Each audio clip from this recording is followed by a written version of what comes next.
Now, where did I put that?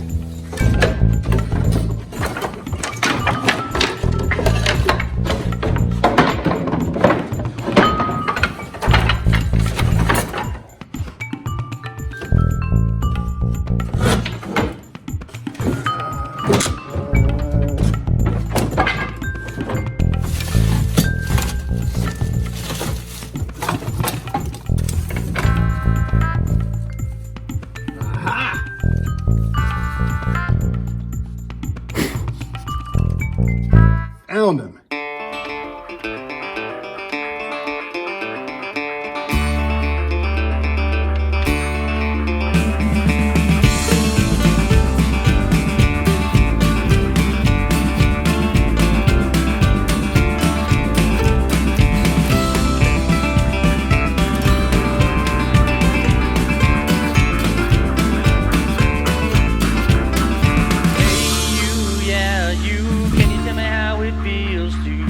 Never have enough time to play at all.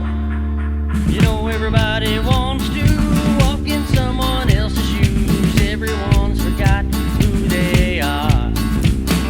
Such a crime to waste his time away. All right, welcome back to Otter Creek in Rio Grande. This will be the first video of my building frying pan video series.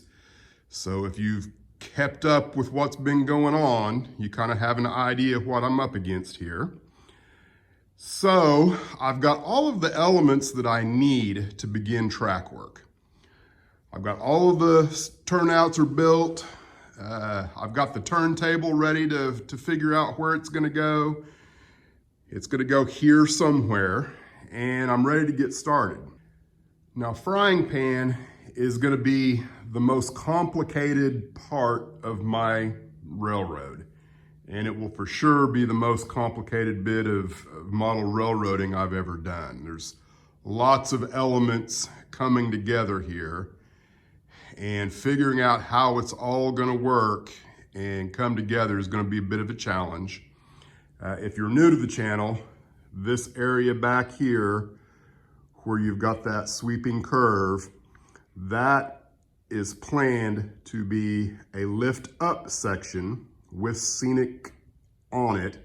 There will be a river on the back side of there. On the other side of what goes up is what I'm thinking right now. And then there will also be a river that comes along this side, which is the aisle side of the location. And there'll be a bridge here somewhere where the track goes off to the east, and a bridge here somewhere where it's going south. So those are all things I've got to take into consideration. I've also got multiple different blocks that need to go here for the wiring. This will be a separate block, and then the outside track will be a separate block. And then I believe both of these two tracks will be a separate block. So that's gonna be part of the issue. And of course, you know, the turntable is gonna be a whole nother thing all in of itself. I'm pretty sure that I might end up having to lay some track over the corner of what actually gets dropped into the plywood.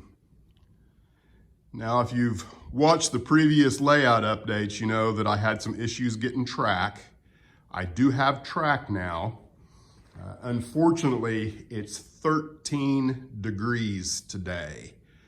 So that's a little bit below my comfort zone to lay track. So I am gonna work on what needs to be done, just what can I do in the layout room instead of out here where it's frigid.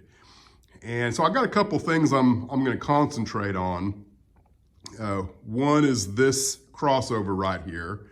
I can for sure lay some PCB ties in there, make that one unit. And then another part of this that is still kind of an unknown that's gonna be a little bit of a challenge is I've got a scratch build what's associated with this track, which is a coal track, and it needs to be somewhere between 12 and 15 feet in the air at this end. So I think I'm gonna get some foam and see if I can't figure out a way to create that grade out of foam just so I can see how it's gonna work. A little in progress of me trying to work out the proportions of what the coal trestle should be. And I'm close, but I'm not real happy with what I've got so far. So this started with taking a look at the pictures of the prototype.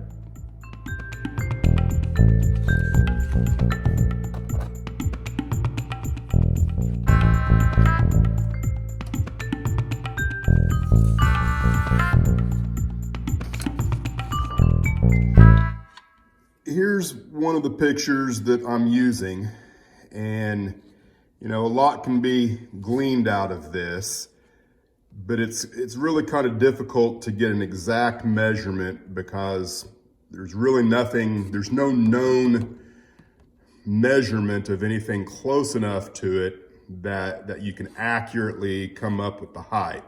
You know, this guy's 6 foot, you could use him, but he's far enough forward in the picture that, you know, you don't really know that that's going to work right. And you also don't know that he's 6 foot. He could be 5'2" for all you know. So what I've decided to do instead is just get a sense of the overall proportions of an HO scale figure and the height of a K27, or actually this is a K37 tender. And you know, just ask myself, if I were to build a coal chute alongside of this with, you know, a chute that empties into the tender, is it all going to be believable? And when I first did this, I took a measurement of the tender from ground level, you know, sitting on the track to the top of where the coal's going to go in, and I came up with the number.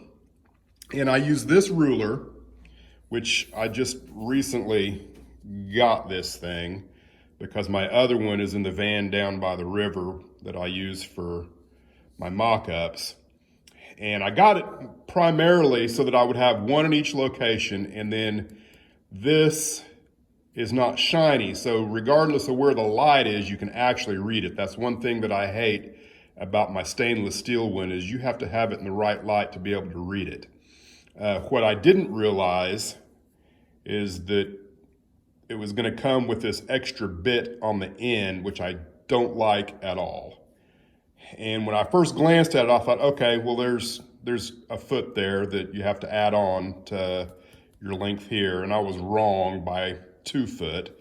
So all of that to say, my original measurement of what I thought this was off by 2 foot. So the measurement that I came up with the coal dock, the coal trestle, from here down, I came up with 12 feet. And I think it really should be 15. But 12 feet might work. I'm still messing around with whether or not 12 is going to work, or should I try the whole thing again with 15. And this is actually standard gauge, and it would have been real close to the right prototype that would have actually used the trestle. I believe the trestle is 15 feet. I think the one in the picture is at least 15 feet. It could actually be a little bit higher than 15. This is my first effort, and you can see it's gonna work. It didn't end up being near the severe grade that I thought it was gonna be. And so I think this will work, but because it's freezing outside and I really have nothing else to do, I think I'm gonna try this again with my terminal height of the last 90 feet of the bridge to be 15 feet and see how that works. And another thing that I really want to try is I would like all of this to fit within preferably 41 inches. So I think that's what I'm gonna do. I'm gonna redo this again from here down to 41 inches, with this being 15 feet, and then my zero being at 41 inches, and see what that looks like.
This is what the proportions look like with a 15-foot height. And I think that's probably closer to the prototype.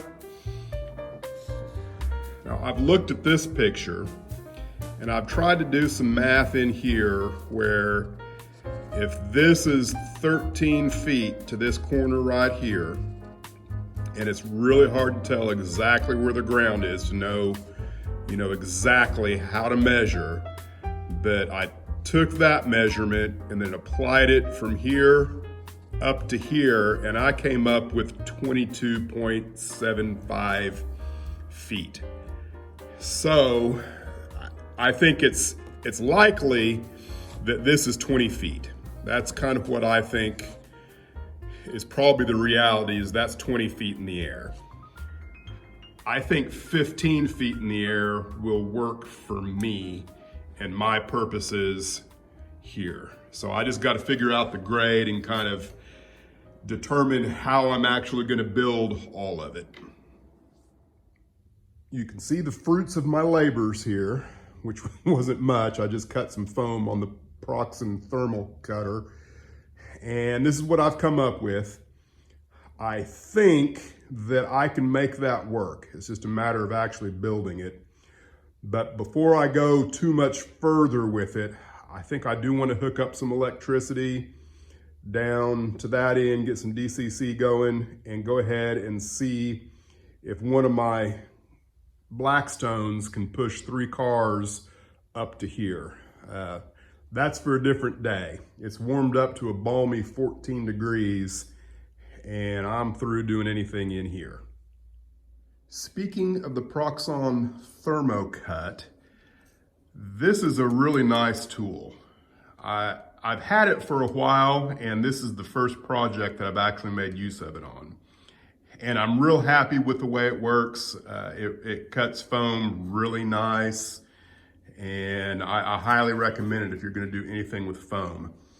That being said, I do have one little, I guess, complaint.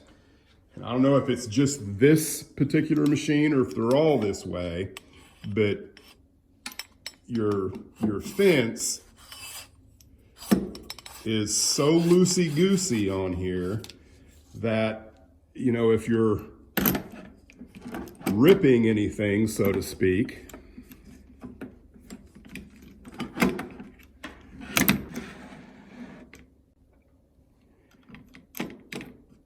if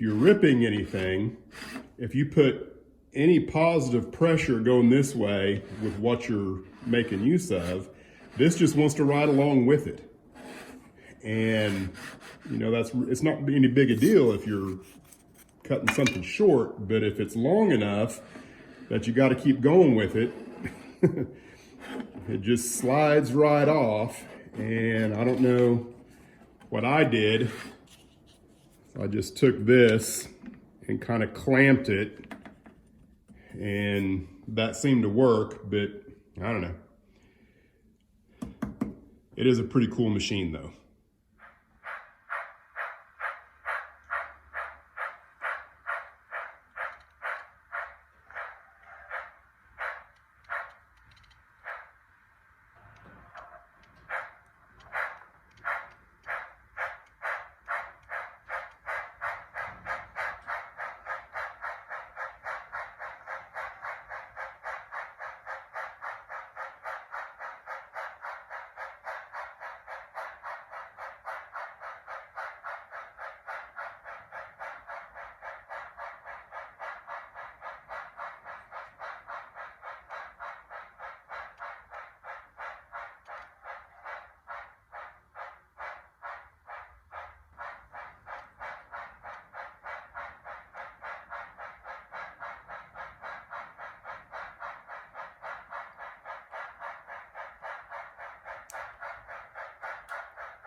With warm weather has come some progress, and I'm just about finished with phase one. And to me, what phase one means is I've got all of the turnouts, all 16 of them, laid in and put exactly where they need to be so that I can mark them and take them back up and drill the holes for the tortoises. So all in all, I think I've ended up with a pretty nice little engine yard. It's nice and compact, and I think it represents the prototype fairly well. You know, the Colorado and Midland at Basalt was also a very compact yard. And truth be known, I think, you know, I've got 6 foot from this end of the plywood down here to where it starts its curve off there to the left. And I think if a person had 12 feet, you could model this just almost to the foot of being correct with the prototype. Now, with all prototype modeling, you're gonna have concessions and compression, and so for sure this has been changed quite a little bit, because if you look at the pictures, the ice house should be pretty much in line with where the trestle is. And so, you know, another thing that I've done here is I lopped off about half of the platform there for the ice house, and really I think I probably need to rethink even using that at all. I'm still up in the air. There's a few more structures that I'd like to put in here that I haven't really looked at yet, and so let's do that just real quick, as if I can do anything quickly.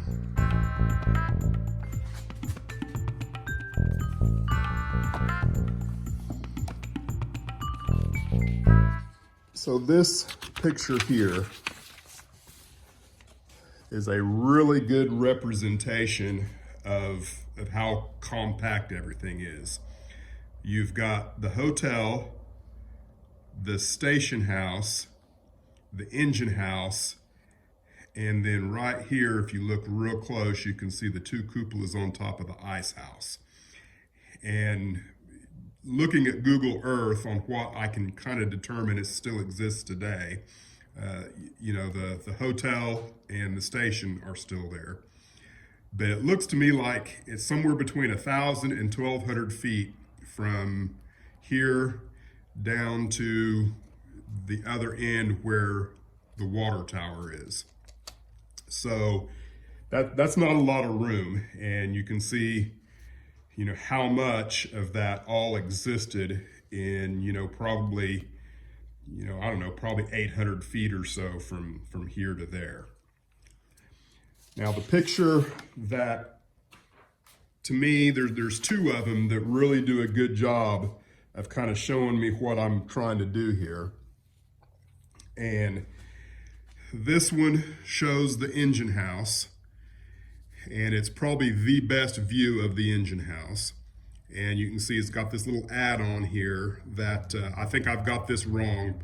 My mock-up, I've got, I think, 20 feet beyond the house itself. I think it's actually more like 10 or 12 feet. But I don't think it's going to cause me any problems if I keep it the way I've got now. And then here is the ice house. And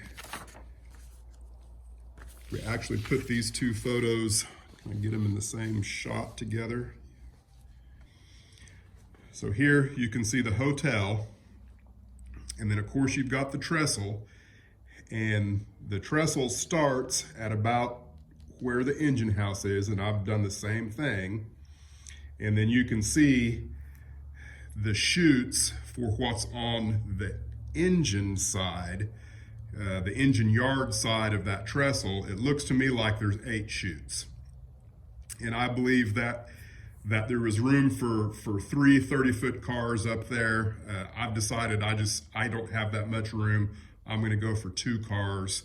And if I'm lucky, I might be able to model 6 of those chutes.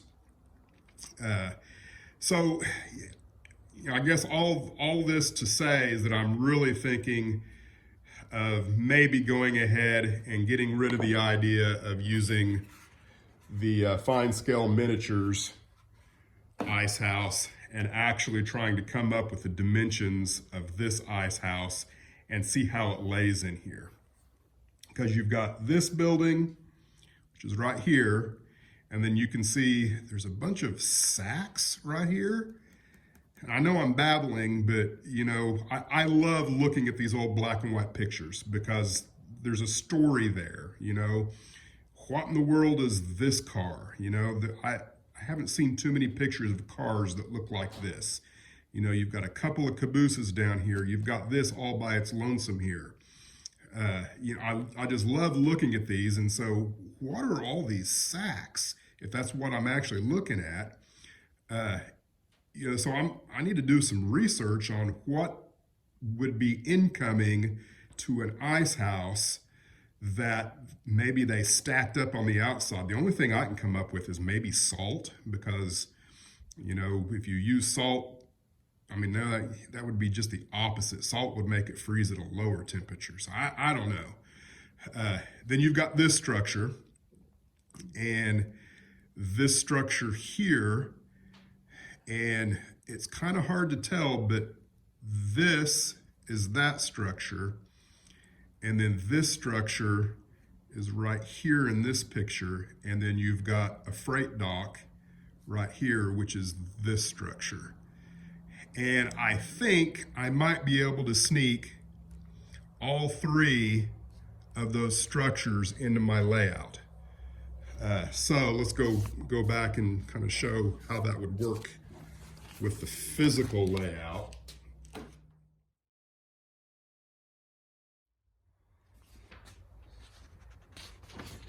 So once again, just a reminder, everything I'm doing is a reverse image. So as it happens now, as we're looking at the layout, we're standing over here. The picture's taken from the opposite side, so we're still working from right to left, but everything's kind of upside down, if that makes sense. But the ice house would be right here, and then next to the ice house would be the area where the feed sacks or whatever they are. That would be next, and then next to it is this small structure, which would be right in here somewhere. And then the next thing would be, before you get to the turntable, would be this freight house dock thing, which would be kind of like right here. And then we've got this larger structure. Let me see if I can find it. It shows up better in this other picture. This structure, which near as I can tell should be on the other side of the track lead into the turntable. And that's kind of the unknown there. I'm pretty sure I can get the structures in here that belong, especially if I go with, you know, the ice house being a 30-foot structure. And then the rest of it I think will fit in there. But kind of the outlying thing here is the 2 tracks that go back alongside the engine house there is not going to leave a lot of room in here. And, you know, I want to be careful that I don't want to clutter up the scene. But, you know, that's why you do mock-ups, because I'm going to go ahead and build all that with some kind of mock-up and just kind of see how it works, because there's really nowhere else I can go with the turntable. The turntable is going to have to be there. It's going to work, but the rest of it's still kind of up in the air a little bit. And of course, I apologize for the sunlight.